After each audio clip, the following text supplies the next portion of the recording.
प्रकृति के साथ खिलवाड़ किया है पूंजीपतियों ने और उसका खामियाजा भुगत रही है आम जनता। ये व्यवस्था जो मानवता की हत्यारी है, जिसे केवल अपने मुनाफे के आगे कुछ नहीं चाहिए, बारूद लगाकर पहाड़ियों को उड़ा दिया जाता है, लाखों की संख्या में पेड़ काट दिए जाते हैं, नदियों के रास्ते रोककर वहाँ पर होटल खड़े कर दिए जाते हैं। ऐसी स्थिति में बाढ़ नहीं आएगी, बेमौसम बरसात नहीं होगी तो और क्या होगा। ये जो पंडे पुजारी धर्माचार्य बने बैठे हैं, जनता को तुम बर्बाद कर रहे हो धर्मांधता में डुबोकर, और जनता के पैसे से तुम ऐश कर रहे हो। ये व्यवस्था मानवता की दुश्मन है। मोदी जी रोकर माता जी की गाली का बहाना बनाकर लोगों को वोट के लिए ब्लैकमेल कर रहे हैं। रोज हत्याएं बेटियों की होती हैं, रोज दलितों पर अमानवीय अत्याचार होते हैं, रोज हमारे अल्पसंख्यकों पर अत्याचार होते हैं। अंकिता भंडारी के साथ क्या हुआ, हाथरस में क्या हुआ, ये अपराधियों को शरण देने वाले लोग हैं।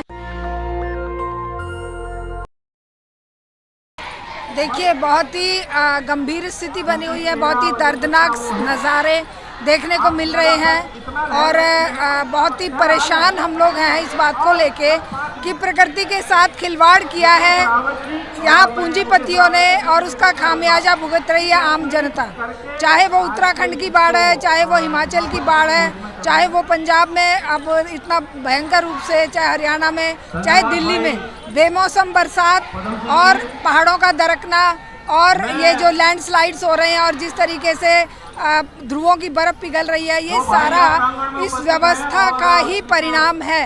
ये व्यवस्था जो मुनाफे पर आधारित है, जो मानवता की हत्यारी है, जिसे केवल अपने मुनाफे के आगे कुछ नहीं चाहिए, और वो सरकारें जो इनको परमिशन देती हैं ऐसी जगहों को जो उड़ाने की कि भाई बारूद लगाकर पहाड़ियों को उड़ा दिया जाता है, लाखों की संख्या में पेड़ काट दिए जाते हैं, और जिस तरीके से नदियों के रास्ते रोककर वहाँ पर होटल खड़े कर दिए जाते हैं। ऐसी स्थिति में बाढ़ नहीं आएगी, बेमौसम बरसात नहीं होगी तो और क्या होगा।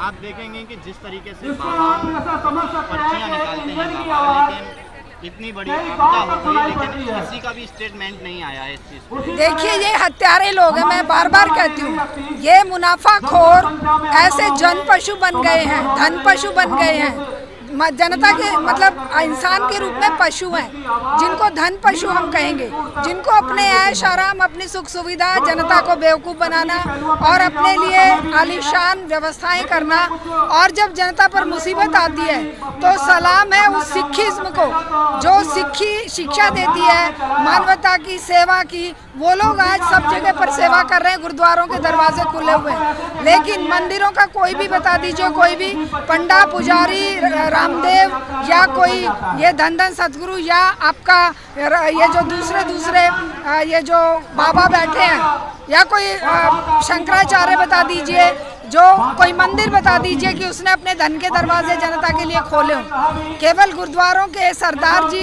जो उनका जो धर्म कहता है, उस धर्म रियल में उस धर्म के लिए सेवा कर रहे हैं मानवता की, लेकिन ये जो पंडे पुजारी धर्माचार्य बने बैठे हैं, लाला रामदेव जैसे जो जनता की जेब काट रहे हैं, एक निक्का पैसा, एक कौड़ी तक नहीं खर्च कर रहे हैं मानवता के कल्याण पर।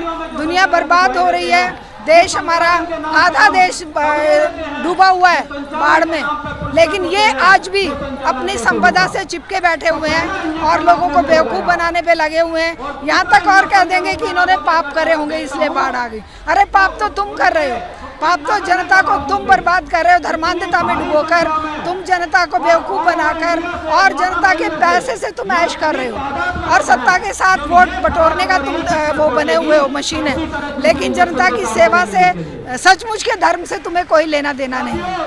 तुम केवल मानवता के दुश्मन हो, ये व्यवस्था मानवता की दुश्मन है।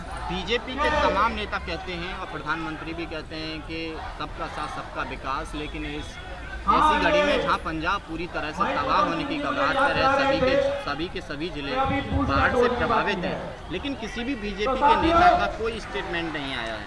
आ ही नहीं सकता, क्योंकि ये सब केवल वोट की राजनीति में बिजी हैं। खुद मोदी जी क्या कह रहे हैं, रोकर अपनी माता जी की गाली का बहाना बनाकर लोगों को वोट के लिए ब्लैकमेल कर रहे हैं। ये नहीं कह रहे कि भाई इस देश पे जो आपदा आई है जी, इस देश पे जो बाढ़ आई हुई है, उसके लिए सब लोग एकजुट होकर काम करें।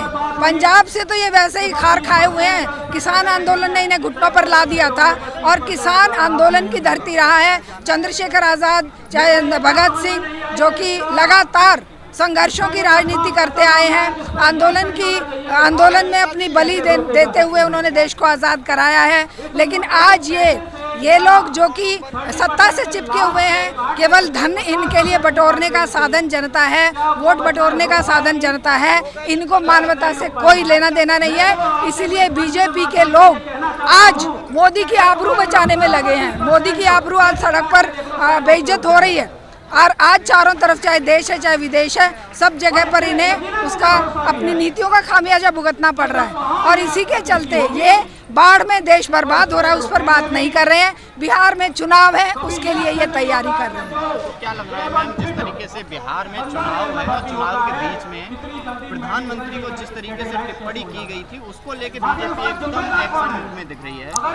लेकिन बाढ़ को लेकर और जितना ये नुकसान हो रहा है आम जनता का, नागरिकों का, देशवासियों का, उसका कोई स्टैंड नहीं है सरकार। ये बोलेंगे ही नहीं, क्योंकि आज तक ये कभी मणिपुर जल रहा है, कभी बोले हैं आग लगी हुई है, रोज हत्याएं बेटियों की होती हैं, रोज दलितों पर अमानवीय अत्याचार होते हैं, रोज हमारे अल्पसंख्यकों पर अत्याचार होते हैं, महिलाएं रोज बेइज्जती करके मारी जाती हैं। अभी हरियाणा में उस बेटी के साथ क्या हुआ है, अंकिता भंडारी के साथ क्या हुआ, हाथरस में क्या हुआ, ये उन लोगों के अपराधियों को शरण देने वाले लोग हैं। जनता की समस्याओं से इन्हें कोई लेना देना नहीं है।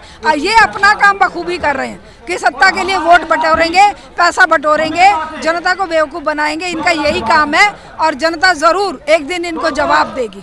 नेशनल दस्तक की आपसे गुजारिश है कि अगर इसको बचाना चाहते हैं तो नेशनल दस्तक को सब्सक्राइब करने के लिए रेड कलर के सब्सक्राइब बटन को दबाएं, फिर बेल आइकन की घंटी दबाएं।